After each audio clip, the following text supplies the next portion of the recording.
گورے نے جواب دیا ہیرا منڈی، کرایہ 5 روپے ہوگا۔ استاد منگو کی مونچھیں تھر تھرائی۔ یہ سن کر گورا حیران ہو گیا، وہ چلایا 5 روپے؟ کیا تم؟ ہاں ہاں 5 روپے۔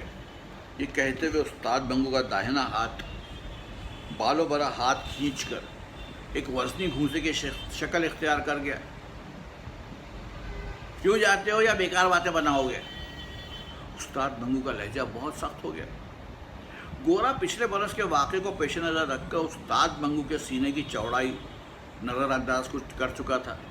وہ خیال کر رہا تھا کہ اس کی کھوپڑی پھر کھجلا رہی ہے۔ اس حوصلہ افزا خیال کے زیر اثر وہ تانگے کی طرف اکڑ کر بڑھا اور اپنی چھڑی سے استاد منگو کو تانگے پر سے پیچھے اترنے کا اشارہ کیا۔ بیت کی یہ پالش کی ہوئی چھڑی استاد منگو کی موٹی ران کے ساتھ 2-3 مرتبہ چھوئی۔ اس نے کھڑے کھڑے اوپر سے پست قد گورے کو دیکھا، گویا وہ اپنی نگاہوں کے وزن ہی سے اسے پیس ڈالنا چاہتا ہے۔ پھر اس کا گھونسا کمان میں سے تیر کی طرح اوپر کو اٹھا اور چشمے زون میں گورے کے ٹھڈی کے نیچے جم گیا۔ دھکا دے کر اس نے گورے کو پرے ہٹا دیا اور نیچے اتر کر اسے دھڑا دھڑ پیٹنا شروع کر دیا۔ شرسدر و متحیر گورے نے ادھر ادھر سمیٹ کر استاد منگو کے وزنی گھونسے سے بچنے کی کوشش کی، اور جب دیکھا کہ اس کے مخالف پر دیوانگی سی حالت طاری ہے اور اس کی آنکھوں سے شرارے برس رہے ہیں تو اس نے زور زور سے چلانا شروع کیا۔ اس کی چیخ و پکار نے استاد منگو کی باہوں کا کام اور بھی تیز کر دیا۔ وہ گورے کو جی بھر کے پیٹ رہا تھا اور ساتھ ساتھ یہ کہتا جاتا تھا، 1 اپریل کو بھی وہی اکڑ ہوں، 1 اپریل کو بھی وہی اکڑ ہوں، اب ہمارا راج ہے بچہ۔ لوگ جمع ہو گئے۔ اب پولیس کے 2 سپاہیوں نے بڑی مشکل سے گورے کو استاد منگو کی گرفت سے چھڑایا۔ استاد منگو 2 سپاہیوں کے درمیان کھڑا تھا۔ اس کی چوڑی چھاتی پھولی ہوئی سانس کی وجہ سے اوپر نیچے ہو رہی تھی، منہ سے جھاگ بہ رہا تھا اور اپنی مسکراتی ہوئی آنکھوں سے حیرت زدہ وہ مجمع کی طرف دیکھ کر وہ ہانپتی ہوئی آواز میں کہہ رہا تھا، وہ دن گزر گئے جب خلیل خواہ فاختہ اڑایا کرتے تھے، اب نیا قانون ہے میاں، نیا قانون۔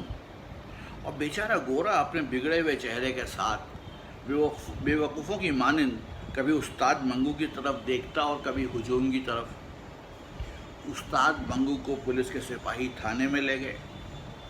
راستے میں اور تھانے کے اندر کمرے میں وہ نیا قانون چلاتا رہا، مگر کسی نے ایک نہ سنی۔